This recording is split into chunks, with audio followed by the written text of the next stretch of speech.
Bienvenue dans cette vidéo en deux parties où on va voir pourquoi le monde du bâtiment travaille autant, pourquoi les artisans font autant d'heures et pourquoi, malgré tout ça, la plupart n'arrivent pas à gagner correctement leur vie, voire ils n'arrivent pas du tout à gagner leur vie. Donc c'est parti, on commence directement, on va reprendre les bases. Déjà, pourquoi est-ce que le BTP travaille autant? Pourquoi est-ce que quand on lance son entreprise, on sait déjà et on voit partout autour de nous qu'il va falloir faire beaucoup d'heures? Qu'est-ce qui justifie ça? Parce que pour rappel, quand on lance son entreprise, quand on crée, son activité, qu'on se met à son compte, peu importe son projet, c'est toujours pour 2 raisons fondamentales.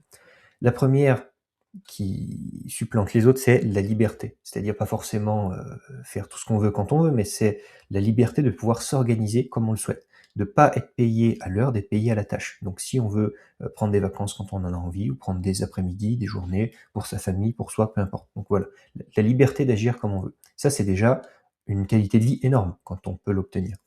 Et ensuite, c'est l'argent. On est dans un pays où l'argent est quelque chose de très tabou, mais enfin, si on travaille, c'est pour l'argent. Ça peut être pour la passion, ça peut être pour plein de choses, mais fondamentalement, c'est pour gagner de l'argent.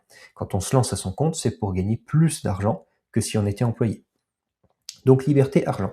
Pourtant, dans la pratique, dans la réalité, dans les faits, c'est exactement l'inverse qui se passe. C'est-à-dire que la plupart des artisans font au moins 60 heures par semaine. Quand on a compté la paperasse, les chantiers, le téléphone, les rendez-vous, enfin voilà tout, on est largement au-dessus des 60 heures par semaine, toutes les semaines. Il y a pas de repos, pas de liberté, parce que justement, il y a toujours des urgences, des chantiers en retard, des clients qui payent pas, etc., etc. Donc en fait, on est prisonnier un peu de son entreprise et pas ou peu de vacances parce que, on n'a pas 5 semaines, on n'a pas de congés payés, on n'a pas 5 semaines de garantie. Si on n'arrive pas à encaisser notre argent, bah, on ne peut pas partir en vacances et même si on l'a, c'est pas dit qu'on puisse puisque comme il y a des urgences partout et des retards partout, bah, on est, pris un peu à la gorge dans tous les sens.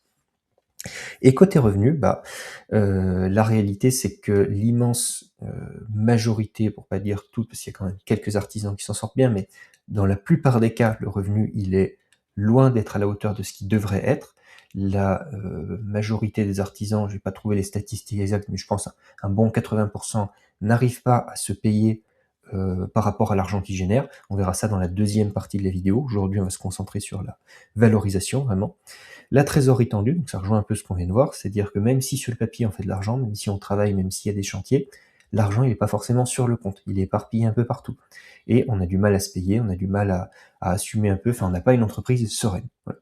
Donc on a concrètement l'inverse de ce qu'on est censé avoir et ce pourquoi on s'est lancé. C'est-à-dire on n'a pas de liberté, on n'a pas d'argent. Pourquoi? Ça, c'est peut-être, s'il y a une chose à retenir de cette vidéo, ce serait ça, c'est que le plus gros mensonge, la plus grosse fausse croyance qu'on a, c'est, ce qu'on a entendu toute notre vie: «Si tu veux réussir, il faut travailler dur».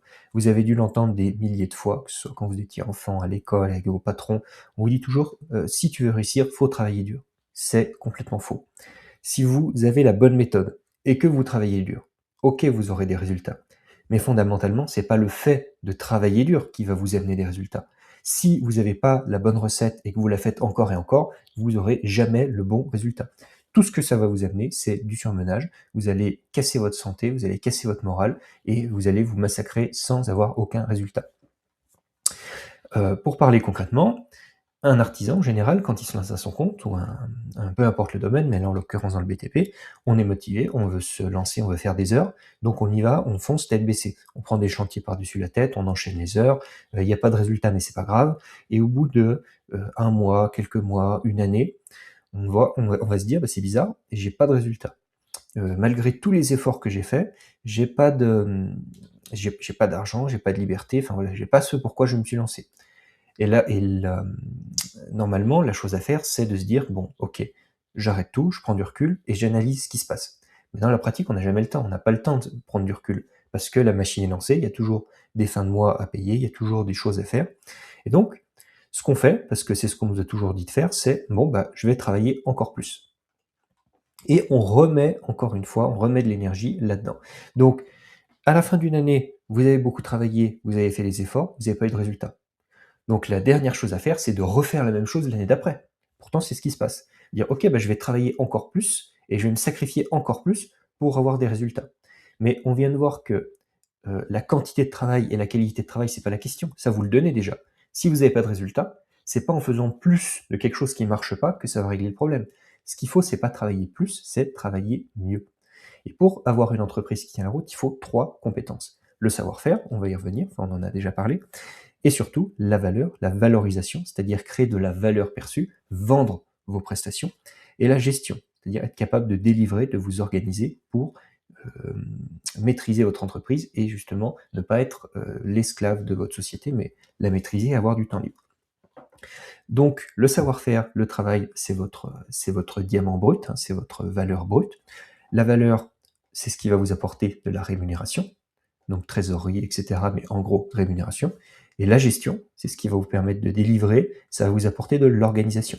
Donc si vous avez un savoir-faire, de la rémunération, de l'organisation, là vous avez gagné, vous avez votre entreprise idéale.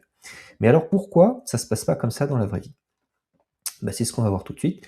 Donc imaginez votre entreprise, peu importe votre métier, peu importe la taille, peu importe votre projet, votre entreprise, elle repose toujours sur 3 piliers fondamentaux. Le savoir-faire, donc ça c'est pas vraiment un sujet, hein, on va y revenir juste après. Ensuite, il y a la gestion, c'est-à-dire être capable de s'organiser pour faire tout ce qu'il y a à faire, et la valeur, c'est-à-dire créer un prix, créer de l'argent à partir de votre savoir-faire. La règle d'or, c'est toujours qu'il faut mieux être moyen dans les 3 piliers que excellent dans un ou 2. Imaginez votre entreprise comme une fondation qui repose sur ces 3 piliers. Peu importe à quel point un ou 2 piliers sont solides, sont bien faits, sont structurés, s'il en manque un ou s'il en manque 2, votre structure, votre entreprise ne pourra pas tenir. Elle reposera sur des fondations qui ne sont pas saines. Et forcément, à un endroit ou à un autre, ça va casser. C'est obligé. Donc il vaut mieux être moyen dans les 3 que bon dans un ou 2. C'est pour ça que des personnes qui n'ont pas un très bon savoir-faire, mais qui savent à peu près s'organiser et qui savent à peu près se vendre, gagnent beaucoup, beaucoup mieux leur vie que les meilleurs des meilleurs dans leur domaine, qui sont vraiment des excellents techniciens, mais qui ne savent pas gérer leur entreprise. Parce que c'est pas la même chose. Alors pourquoi on a le savoir-faire? Déjà en France, on est parmi les meilleurs bâtisseurs du monde.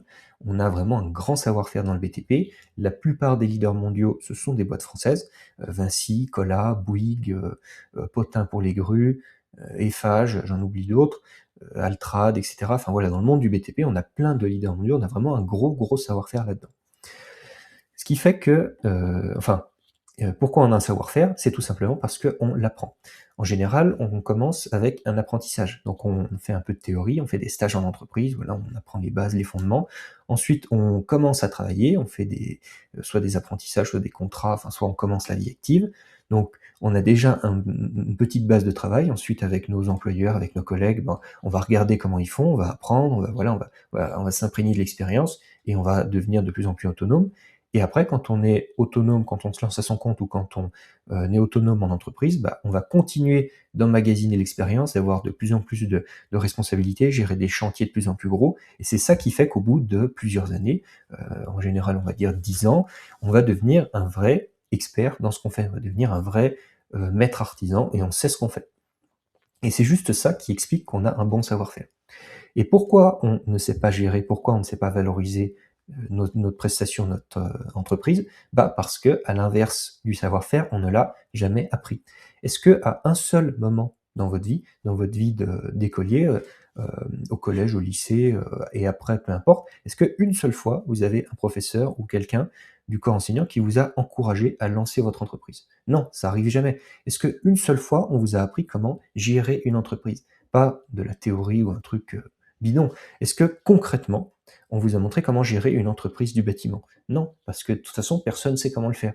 Est-ce qu'on vous a appris comment valoriser votre prestation? On vous a appris à bien travailler, mais est-ce qu'on vous a appris la différence entre la valeur perçue et la valeur réelle?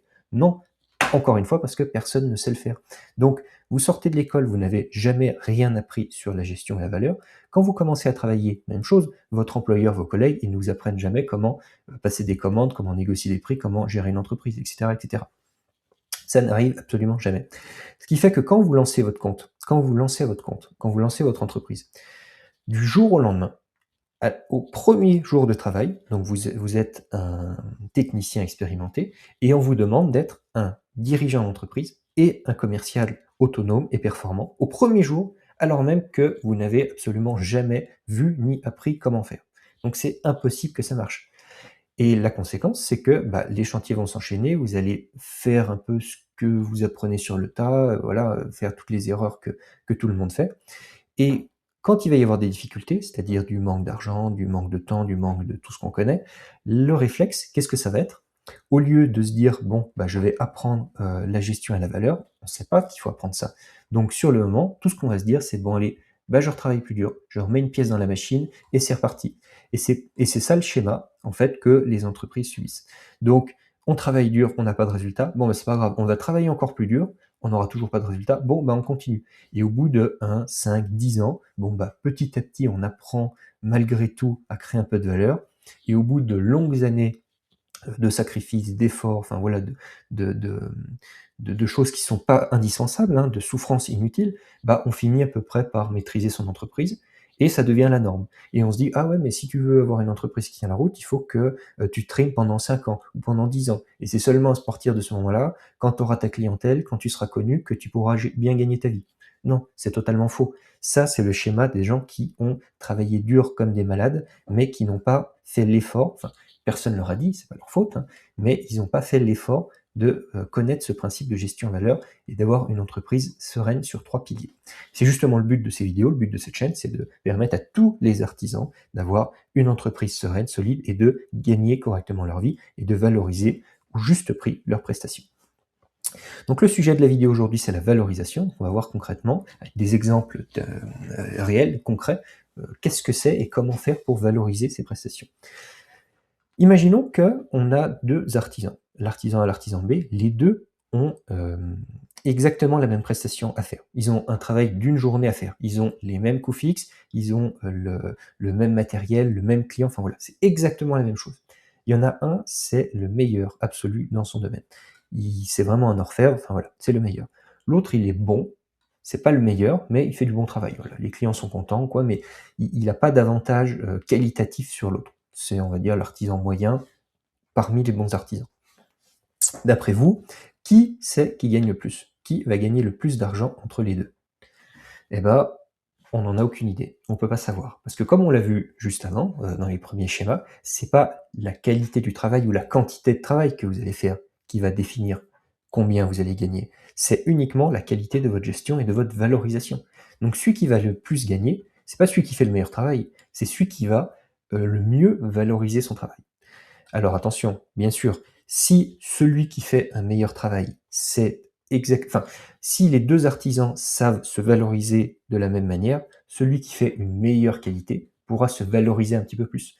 Mais fondamentalement, ce qui va lui permettre de gagner de l'argent, c'est pas la qualité de son travail, c'est sa valorisation. Donc admettons que, dans l'exemple, l'artisan A fasse un prix de vente en une journée à 1 000 €. Voilà, il a une prestation pour un chiffre rond pour que ce soit plus simple. Il fait, donc voilà 8 heures de travail, il marge à 200 €. Donc il fait 20 de marge, 15-20, voire 10-15-20, c'est même la fourchette haute de la marge moyenne des entreprises dans le bâtiment. Donc il fait 20 de marge, 200 €, OK. L'artisan B, s'il fait exactement la même prestation, combien est-ce qu'il peut vendre? Combien est-ce qu'il peut gagner?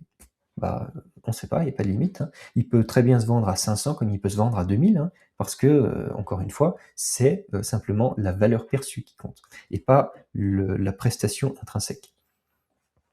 Admettons que l'artisan B, il arrive à se vendre un petit peu mieux, donc à 1 200 €, c'est-à-dire 20 de plus. Donc, mettez-vous à la place d'un client, hein, si vous faites une prestation qui vaut à peu près 1 000 €, entre un devis à 1 000 et un devis à 1 200, bon, il y en a certains peut-être qui vont choisir à tout prix le prix, mais dans la plupart des cas, ça va pas être le prix qui va faire la différence, ça va être le ressenti qu'ils ont avec l'artisan et la qualité du devis. Si la valeur perçue, ou la projection de la prestation est mieux faite par l'artisan B, bah, le client, entre 1 000 et 1 200, il va prendre l'artisan un peu plus cher. C'est pas ça qui va creuser un trou, quoi. C'est pas on va dire, l'ordre de grandeur est le même. Pourtant, même s'il augmente son prix, enfin, s'il augmente son prix de seulement 20, sa marge, elle va pas augmenter de 20, elle va faire x2, puisqu'elle va passer de 200 à 400 €. Les coûts fixes, ils augmentent pas, hein, ça, ils restent les mêmes. Donc il va doubler sa rémunération, il va doubler sa marge, juste parce qu'il sait un peu mieux se vendre. Et ça, c'est dur à intégrer parce qu'on a tellement le réflexe, on a tellement la croyance ancrée que s'il faut travailler dur, Voilà, si on prend un exemple, j'en sais rien moi, si, avec une pelle, j'arrive à bouger, 1 m3 de terre par jour, si je veux bouger 2 m3, il faut travailler 2 fois plus dur. Donc on va se dire: «Si je veux gagner plus, il faut que je travaille 2 fois plus». Sauf que c'est pas le cas parce que la rémunération, c'est quelque chose de psychologique, c'est pas quelque chose de pratique. Donc il faut savoir se vendre et plus vous voulez gagner d'argent, plus il faut savoir vous vendre. Il faut pas améliorer la qualité. Alors, améliorer la qualité, ça peut être un plus, mais tous les artisans tous ceux qui disent, hem: «Ouais, mais moi je suis obligé de baisser mes prix parce qu'il y a de la concurrence et je suis obligé de fournir de la qualité parce que voilà, c'est ce que la clientèle attend de moi». Non, c'est pas vrai. C'est le seul moyen que vous avez trouvé pour essayer de vous démarquer et attirer de la clientèle et donc elle s'habitue parce que c'est ce que vous lui proposez. Vous lui dites: «OK, je vais vous faire du meilleur travail que tout le monde à moindre coût». Bon, bah, OK, eux, ils vont dire: «Ça marche», mais c'est vous qui avez fait la mauvaise promesse dès le début. Si à la base, avant de commencer, vous aviez valorisé correctement vos prestations, vous n'auriez pas été obligé de faire toutes ces choses-là. Et d'autant plus que là, pour l'exemple, en fait, on a simplifié un peu les choses, c'est-à-dire qu'on est parti du principe que la prestation durait exactement le même nombre d'heures. Mais en réalité, celui qui fait la qualité de 10 sur 10, ça veut dire qu'il va prendre plus de temps sur les détails et en réalité, il va mettre un peu plus de temps. Il va mettre encore plus de temps que l'artisan B. Donc, dans la réalité, si vous savez mieux vous vendre, non seulement vous allez gagner du temps, parce que vous allez faire de la qualité, sans faire plus que ce qui est nécessaire, hein. Une bonne prestation, c'est pas forcément la meilleure du monde, c'est une prestation qui répond à la demande. Vous n'avez pas besoin de faire un truc, extravagant si c'est pas ce que le client, souhaite ou si c'est pas ce pourquoi il est signé. Donc en réalité, vous allez plus gagner votre vie, au moins le double, et vous allez mettre moins de temps. Vous allez rentrer chez vous à 5 heures, quand l'artisan a, le temps de passer du temps sur les détails, de s'appliquer, de nettoyer, de ranger et cetera, bah, lui, il sera pas chez lui avant, 6 heures ou 7 heures du soir. Donc la différence, j'insiste, elle est vraiment là-dessus. Et si on extrapole un peu cet exemple, si l'artisan B arrive à gagner le double de l'artisan A, ça veut dire que sur 1 mois ou 6 mois, enfin sur 1 mois, il va gagner en 15 jours ce que l'artisan A met 1 mois entier à gagner, vous vous rendez compte? 15 jours vs 1 mois. Et sur une année, ça veut dire que l'artisan B, littéralement en 6 mois, il va générer autant de valeur que l'artisan A. Pourtant, ils vont faire le même travail, ils vont faire le même nombre d'heures, ils vont faire les mêmes prestations, l'artisan B va même un peu moins s'appliquer que l'artisan A, et pourtant, il va littéralement générer le double. Là, c'est ce qu'elle a précis dans cet exemple. Dans la pratique, c'est même pire que ça. Moi, j'ai de nombreux exemples où il y a des artisans qui arrivent à générer le double, voire le triple, voire même dans certains cas le quadruple par rapport à d'autres artisans, à d'autres concurrents, alors qu'ils ne font rien de plus. Ils font pas un meilleur travail. C'est juste qu'ils savent se vendre et donc ils génèrent 4 fois plus par an. Retenez bien, on va le redire, c'est la chose à retenir, c'est pas parce que vous travaillez dur et que vous travaillez bien que vous allez gagner de l'argent. Gagner de l'argent, c'est une compétence. Travailler bien, avoir un bon savoir-faire, c'en est une autre. Il ne faut pas mélanger les deux. Et 10 fois sur 10, 10 fois sur 10, le surmenage. Donc si aujourd'hui vous êtes obligé de faire des heures sup, si vous êtes un peu dans une prison dorée ou une prison même pas dorée du tout, avec votre entreprise, que vous êtes en surcharge de travail et mental, c'est obligatoirement que ça vient, pardon, obligatoirement soit d'un manque de rentabilité, soit d'un manque de gestion, soit les deux. C'est tout. Et le but de cette vidéo, c'est créer de la rentabilité. On va voir tout de suite comment faire. Le secret, c'est de comprendre que la rentabilité, elle se crée avant les chantiers. Au moment où vous présentez un devis, c'est trop tard. Au moment où où vous commencez à prendre les outils, quand vous commencez à aller sur un chantier, c'est trop tard. La valeur, elle est déjà définie. Même au moment où vous terminez le devis, c'est fini. Votre valeur, elle est définie et c'est le tout début du process avec un client, mais c'est uniquement là que la valeur va se jouer. Si on résume ça, imaginons que ce rectangle-là, enfin ces 3 rectangles, ça représente votre entreprise. 100% de votre volume de travail, de votre charge mentale, de votre activité. En général, les chantiers, enfin on va dire voilà le terrain, les chantiers, les réunions, le téléphone, ça va prendre au moins 90% de votre temps et de votre énergie. Il va y avoir une petite partie, paperasse, bureau, facture, commande matérielle, mail et cetera. Enfin voilà, une partie paperasse on va dire entre 5 et 10. Donc, les chantiers et le bureau, ça va prendre entre 95 et 99 de votre temps et de votre énergie dans votre entreprise. Ce qui est normal, parce que c'est quand même en faisant des chantiers qu'on peut gagner de l'argent. Mais ça, enfin voilà, c'est là que 99% du temps, vous serez occupé et que vous mettrez votre énergie. Sauf que, on l'a vu, pour gagner de l'argent, il ne faut pas faire du bon travail, il faut faire du bon travail, mais il faut surtout le valoriser.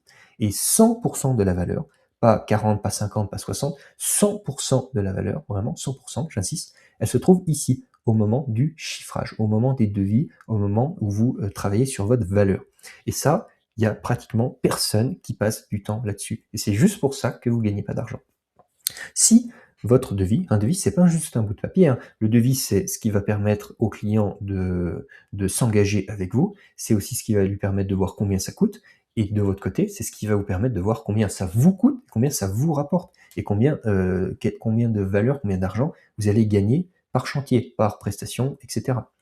Donc si vous ne travaillez pas sur vos chiffres, si vous ne connaissez pas vos coûts fixes, vous ne pouvez pas connaître votre rémunération. Donc vous ne pouvez pas savoir combien vous allez gagner, vous ne pouvez pas savoir si vous êtes rentable ou pas, vous ne pouvez pas savoir si vous allez vous payer ou à combien. Et ça, c'est une étape qui est toujours négligée. La conséquence, c'est quoi? C'est que vous allez vous lancer à corps perdu dans les chantiers, dans les devis, les factures. Vous allez faire toujours plus d'efforts. C'est le schéma qu'on a vu en début de vidéo. Et vous allez toujours travailler sur les chantiers. Ensuite, vous allez essayer de faire des efforts vraiment le soir, vous êtes cramé, vous allez rentrer, vous allez faire un peu votre paperasse, essayer de comprendre pourquoi ça marche pas. Vous avez encaissé vos factures, mais vous n'avez pas d'argent. Pourquoi? Bon, bah demain, hop, je repars au charbon et je vais travailler encore plus dur. Et vous vous concentrez uniquement sur 99% de votre activité, mais c'est pas parce que vous êtes occupé que vous êtes productif. Et la chose à faire, je le redis, c'est travailler sur votre valeur. Donc ce que je vous invite à faire là, sans délai, aujourd'hui, arrêtez tout ce que vous êtes en train de faire, enfin si vous êtes sur un chantier terminé quand même, mais ce soir, faites-le pas demain, pas plus tard, pas la semaine prochaine, regardez vos chiffres. Est-ce que vous connaissez déjà vos coûts fixes? Commencez par définir vos dépenses, vos charges, et essayez de regarder ce que vous gagnez par devis. Et ça se trouve, il y a plein de chantiers où vous perdez de l'argent sans vous en rendre compte. Et là, s'il vous plaît, attention, attention, parce que j'ai vu combien d'entreprises couler à cause de ça, ne pas tomber dans le piège de l'acompte facile. Alors qu'est-ce que j'entends par là? On l'a vu, en général, on n'a pas une grosse rentabilité, on n'a pas une grosse valeur perçue, donc nos devis, en réalité, nos prestations, elles ont une très faible marge. C'est-à-dire que quand on va faire le chantier en entier, on va encaisser l'acompte, la facture à la fin, on va pas gagner d'argent. Mais on va pas s'en rendre compte parce que ça se fait pas en une fois. Les traites, elles sont, enfin les dépenses, elles sont décalées d'un mois avec les traites, les commandes de matériel. Les dépenses, du mois, elles sont mélangées avec les encaissements qu'on a eus des chantiers qu'on a déjà faits et donc en fait la rentabilité et la trésorerie, ça a rien à voir. C'est flou et l'argent qui est sur notre compte, ça reflète pas l'argent qu'on a réussi à gagner. Souvent, on va arriver à la fin du mois, on va pas avoir d'argent et qu'est-ce qu'on va faire? Comme on n'a pas le choix, il faut tenir la fin du mois, on va chercher à tout prix un client, on va chercher à tout prix à encaisser un acompte. Donc soit trouver un nouveau client et signer à tout prix un acompte avant la fin du mois, ou soit essayer de demander des acomptes à des chantiers qui n'ont pas encore commencé, ou des chantiers qui ont commencé mais dans lesquels on n'a pas encore fait le travail. Et là, c'est dangereux parce qu'on va avoir un apport de cash à court terme, c'est-à-dire on va recevoir de l'argent, à l'instant T pour payer les charges, pour payer les traites, mais derrière, il va falloir faire le travail. Donc en fait, on s'est endetté quelque part. On s'est endetté pour payer les charges. Et on s'est endetté avec quelque chose de pas rentable. Donc derrière, on va faire un travail qui va rien nous rapporter. Et le problème, bah, il ne sera pas résolu. Le mois d'après, ce sera toujours la même chose. Et en fait, on continue comme ça encore et encore. J'appelle vraiment ça la drogue dure du dirigeant, parce que c'est quelque chose qui résout rien, ça résout pas le problème, et c'est quelque chose dont on ne peut pas se passer. Quand on a mis les doigts dedans, dans l'engrenage, c'est vraiment une drogue dure, parce qu'à chaque fois, vous serez en dette de travail, parce que vous avez encaissé des acomptes sur des travaux que vous n'avez pas encore faits, et du matériel que vous n'avez pas encore commandé, et à chaque fin de mois, en fait, il faudra payer ce temps et cet argent que vous avez pris plus tôt pour vous en sortir à court terme. Donc vraiment attention à ce piège, c'est ça qui coule les boîtes et c'est ça qui, enfin c'est le fait que ce soit mélangé, que la trésorerie reflète pas la rentabilité, c'est ça qui fait qu'on tombe dans ce piège-là et que parfois on fait pendant des mois voire des années des chantiers qui rapportent pas d'argent et dit autrement, on paye des gens, paye des clients pour aller travailler chez eux. Donc faites vraiment gaffe à ça et travaillez sur votre valorisation. Si vous le faites pas, ça changera pas ma vie, par contre ça changera la vôtre. Donc vraiment faites-le. Pour résumer, si on résume ça, en fait, si on essaye de visualiser ça, votre situation, en réalité aujourd'hui, la situation dans laquelle vous êtes, peu importe laquelle, peu importe quelle est, c'est la conséquence de vos actions. C'est-à-dire que toutes vos actions, donc tout ce que vous avez fait au quotidien, c'est ça qui a mené à votre situation actuelle. Point. Alors cette phrase, elle est très dure à entendre parce que vos actions, c'est quoi? C'est 60, 70 heures, 80 heures de travail par semaine. C'est des sacrifices avec votre vie privée, avec votre famille. C'est toujours plus de voilà d'efforts, de sacrifices, de travail que vous êtes appliqué à faire, d'efforts en plus pour satisfaire vos clients. Et moi, je vous dis que malgré tout ça, bah, en fait, c'est votre faute si vous n'avez pas de résultat. Alors je sais que c'est dur à entendre, mais comme on l'a dit, ces actions, c'est simplement une partie de votre activité. Si vous faites ces actions-là, mais sans avoir, pris la peine de les valoriser, bah, ça marchera pas. Et comme on l'a dit plusieurs fois, comme j'ai dit plusieurs fois, mais j'insiste parce que c'est vraiment fondamental, plus de quelque chose qui ne marche pas, plus d'actions de quelque chose qui ne rapporte pas d'argent, bah, si vous en faites plus, vous n'aurez pas plus d'argent, vous aurez plus de problèmes. Donc, la chose à retenir, c'est arrêter de travailler dur, commencer par faire vos maths et ensuite seulement vous pourrez commencer à espérer gagner de l'argent. Si on résume, c'est un peu la synthèse des schémas qu'on a vus jusque-là. Vous avez à l'heure actuelle soit une mauvaise gestion, soit une mauvaise valorisation, soit les deux, indépendamment de la qualité de votre travail ou des heures que vous faites. Ce qui fait que vous allez faire du travail, vous allez faire du bon travail, vous allez satisfaire vos clients, vous allez encaisser votre argent, mais à la fin, vous n'allez pas gagner d'argent, sans comprendre pourquoi. C'est bizarre, j'ai tout fait comme il faut, j'ai pas d'argent. Mais vous n'avez pas le temps, et c'est ça, et c'est pour ça que c'est vicieux. Vous n'avez pas le temps de penser à tout ça. Là, on est à tête reposée, on peut dresser le bilan de la situation, mais sur le moment, on peut pas, parce qu'il y a toujours un autre chantier, il y a toujours un client qui veut quelque chose, il y a toujours un chantier en retard qu'il faut rattraper, donc vous n'avez pas le temps de faire le point là-dessus. Donc vous vous posez pas la question, vous dites bon ok, je continue. Vous prenez pas le temps de revaloriser vos prestations, vous faites toujours les mêmes devis. Donc vous allez devoir commencer à faire de plus en plus de travail, d'abord un petit peu le soir, après ça va être tous les soirs, après ça va être un peu le samedi, après ça va être tous les week-ends, après bah, la trésorerie sera toujours tendue, donc vous verserez un salaire petit, ou pas tous les mois, ou pas de salaire du tout, voire même vous devrez utiliser de l'argent perso pour régler les frais de l'entreprise, parce que la trésorerie sera pas là, même si vous faites du bon travail, vous travaillez beaucoup. Donc, vous aurez une gestion toujours plus mauvaise puisque vous serez de plus en plus perdu, la tête dans le guidon. Ce sera le rush de plus en plus et ça finira par un rush permanent, etc., etc., etc.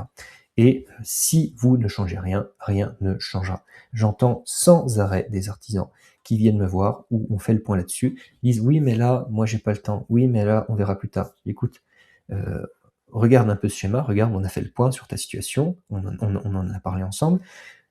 Ta situation, c'est la conséquence de toutes tes actions. Donc là, si tu continues à faire plus d'actions comme ça, la situation, elle ne changera jamais. La seule chose à faire, c'est d'agir tout de suite, agir sans délai. Je sais que c'est pas le bon moment, ce sera jamais le bon moment. Et plus tard, ça ira pas mieux. Donc le conseil que je vous donne, c'est vraiment arrêtez de remettre à plus tard. Que ce soit votre faute ou pas, ça change rien. C'est à vous de prendre les choses en main.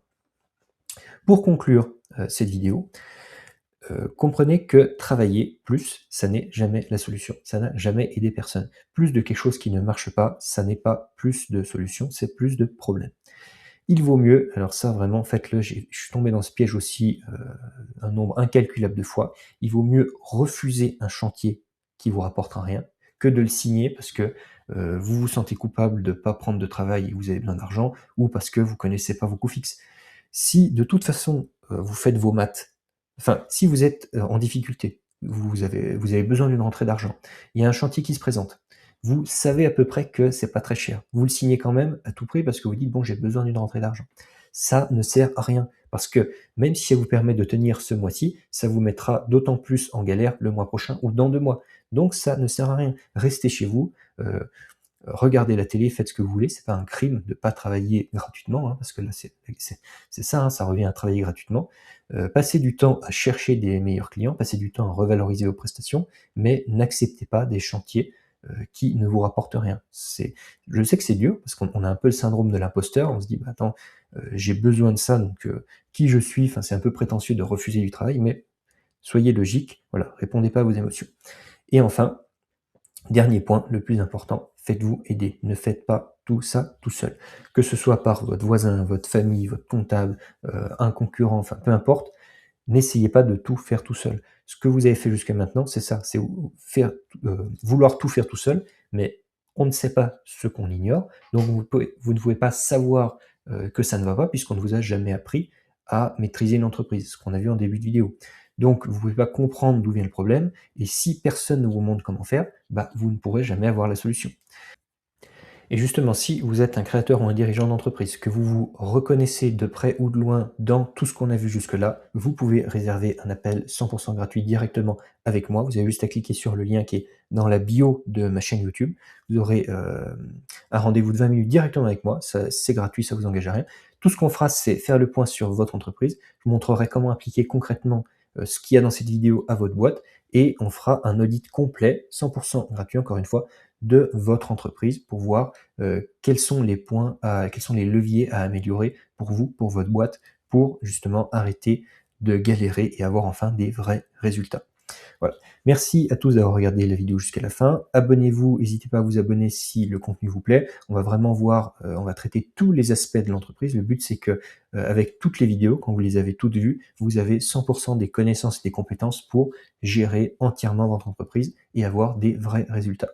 Voilà. Donc sur ce, bonne continuation et à très vite dans la prochaine vidéo.